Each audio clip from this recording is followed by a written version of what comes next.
वेद, पुराण, रामायण तथा महाभारत में अनेक वस्तुओं के बारे में वर्णन मिलता है जिनके बल पर देवता या मनुष्य असीम शक्ति से परिपूर्ण हो जाते थे। मान्यता है कि ऐसी वस्तुएं आज भी किसी स्थान विशेष पर सुरक्षित रखी हुई है। आज हम कल्पवृक्ष, अक्षय पात्र, पांचजन्य शंख, दिव्य धनुष और तरकश की बात करेंगे। वेद और पुराणों में कल्पवृक्ष का उल्लेख मिलता है। कल्पवृक्ष स्वर्ग का एक विशेष वृक्ष है। पौराणिक धर्म ग्रंथों और हिंदू मान्यताओं के अनुसार यह माना जाता है कि इस वृक्ष के नीचे बैठकर व्यक्ति जो भी इच्छा करता है वह पूर्ण हो जाती है। पुराणों में इस वृक्ष के संबंध में कई तरह की कथाएं प्रचलित हैं। इसके अलावा कुछ विद्वान मानते हैं कि पारिजात के वृक्ष को ही कल्पवृक्ष कहा जाता है। पद्म पुराण के अनुसार पारिजात ही कल्पतरु है, जबकि कुछ का मानना है यह सही नहीं है। पुराण तो बहुत बाद में लिखे गए।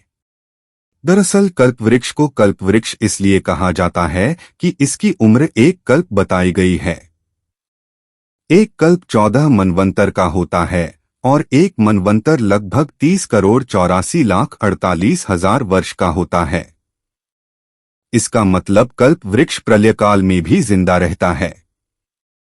पुराणों के अनुसार समुद्र मंथन के 14 रत्नों में से एक कल्पवृक्ष की भी उत्पत्ति हुई थी।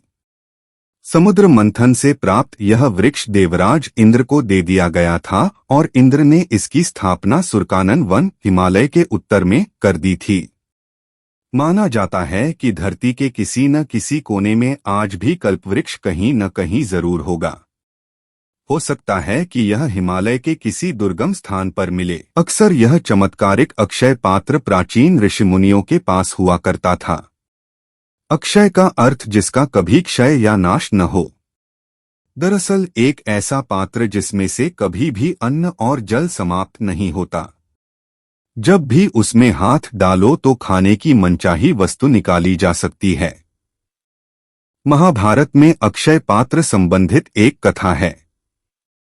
जब पांचों पांडव द्रौपदी के साथ 12 वर्षों के लिए जंगल में रहने चले गए थे, तब उनकी मुलाकात कई तरह के साधु संतों से होती है।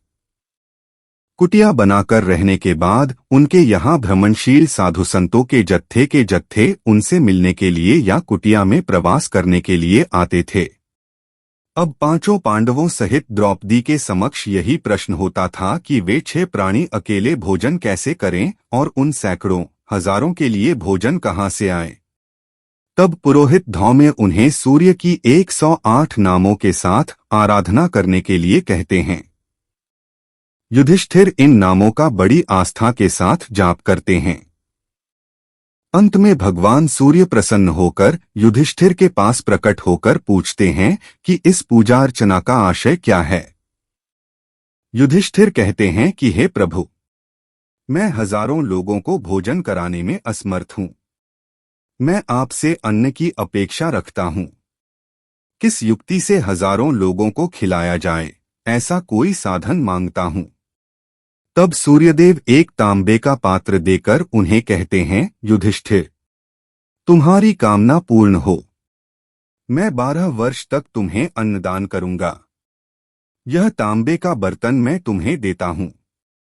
तुम्हारे पास फल, फूल, शाक आदि 4 प्रकार की भोजन सामग्रियां तब तक अक्षय रहेंगी जब तक कि द्रौपदी परोसती रहेगी। तांबे का वह अक्षय पात्र लेकर युधिष्ठिर प्रसन्न हो जाते हैं। कथा के अनुसार द्रौपदी हजारों लोगों को परोसकर ही भोजन ग्रहण करती थी। जब तक वह भोजन ग्रहण नहीं करती, पात्र से भोजन समाप्त नहीं होता था। जनश्रुति के अनुसार इसी तरह का अक्षय पात्र आज भी हिमालय के साधुओं के पास है। यह पात्र सूर्य की साधना से ही प्राप्त होता है। महाभारत में कृष्ण के पास पांचजन्य, अर्जुन के पास देवदत्त, युधिष्ठिर के पास अनंतविजय, भीष्म के पास पौंडरिक, नकुल के पास सुघोष, सहदेव के पास मणिपुष्पक था। सभी के शंखों का महत्व और शक्ति अलग अलग थी। शंखों की शक्ति और चमत्कारों का वर्णन महाभारत और पुराणों में मिलता है। समुद्र मंथन के दौरान इस पांचजन्य शंख की उत्पत्ति हुई थी। शंख को विजय, समृद्धि, सुख, शांति, यश, कीर्ति और लक्ष्मी का प्रतीक माना गया है। सबसे महत्वपूर्ण यह कि शंख नाद का प्रतीक है। शंख ध्वनि शुभ मानी गई है। हालांकि प्राकृतिक रूप से शंख कई प्रकार के होते हैं। इनके 3 प्रमुख प्रकार हैं: दक्षिणावृत्ति शंख, मध्यावृत्ति शंख तथा वामावृत्ति शंख। इन शंखों के कई उप प्रकार होते हैं।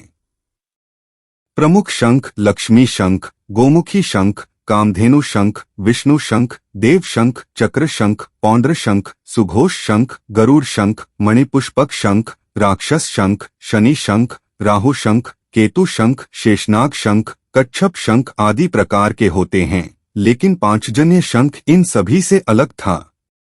भगवान श्री कृष्ण के पास पांचजन्य शंख था। कहते हैं कि यह शंख आज भी कहीं मौजूद है।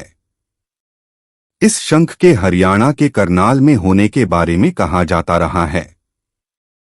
माना जाता है कि यह करनाल से 15 किलोमीटर दूर पश्चिम में कांचवा व बहलोलपुर गांव के समीप स्थित पराशर ऋषि के आश्रम में रखा था, जहां से यह चोरी हो गया।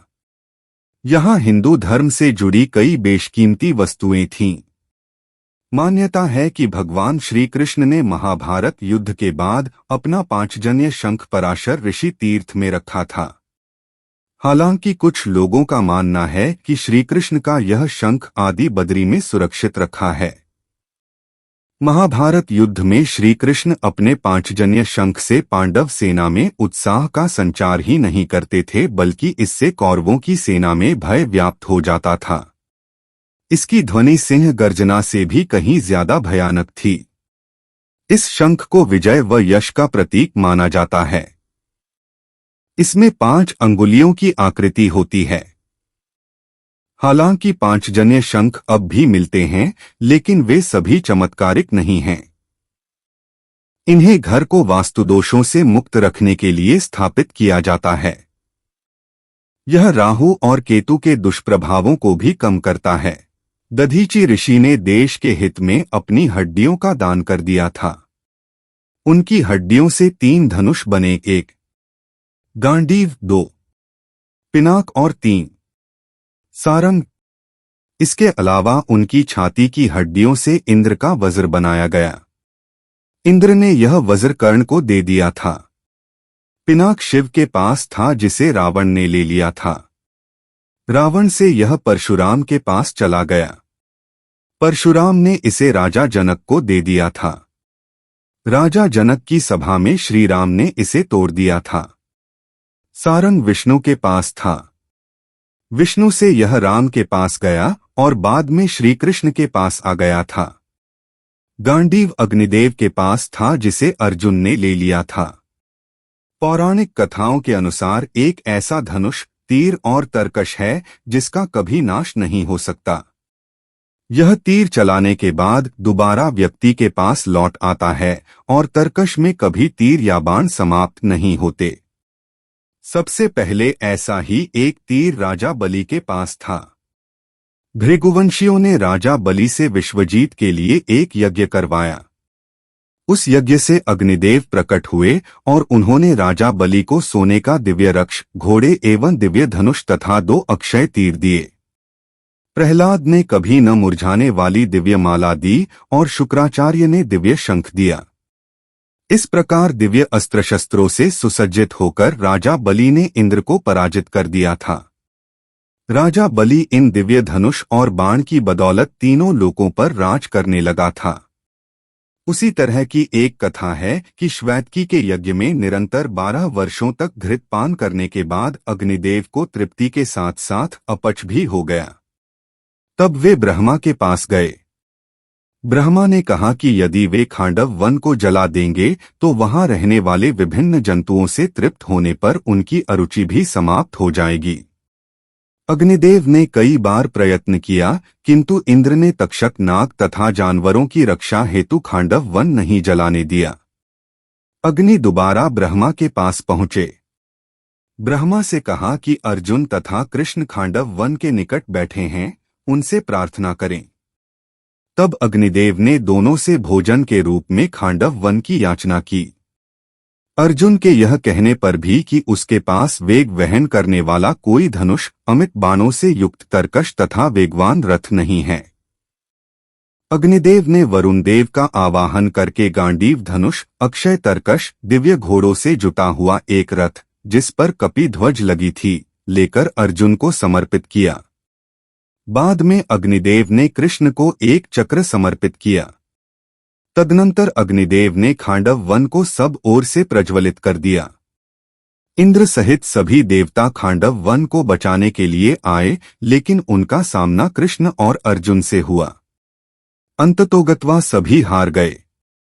खांडव वनदाह से तक्षक नाग, अश्वसेन, मायासुर तथा 4 शांगर्क नामक पक्षी बच गए थे। इस वनदाह से अग्निदेव तृप्त हो गए तथा उनका रोग भी नष्ट हो गया। इसके अतिरिक्त गांडीव धनुष और अक्षय तरकश भी दिव्य अस्त्रों में शामिल है। कहते हैं कि गांडीव धनुष अलौकिक था। यह धनुष वरुण के पास था। वरुण ने इसे अग्निदेव को दे दिया था और अग्निदेव से अर्जुन को प्राप्त हुआ था। यह धनुष देव, दानव तथा गंधर्वों से अनंत वर्षों तक पूजित रहा था। वह किसी शस्त्र से नष्ट नहीं हो सकता था तथा अन्य लाख धनुषों की समता कर सकता था। जो भी इसे धारण करता था उसमें शक्ति का संचार हो जाता था। अर्जुन के अक्षय तरकश के बाण कभी समाप्त नहीं होते थे। गति को तीव्रता प्रदान करने के लिए जो रथ अर्जुन को मिला, उसमें अलौकिक घोड़े जुते हुए थे, जिसके शिखर के अग्रभाग पर हनुमान जी बैठे थे और शिखर पर कपि ध्वज लहराता था। इसी के साथ उस रथ में अन्य जानवर विद्यमान थे, जो भयानक गर्जना करते थे।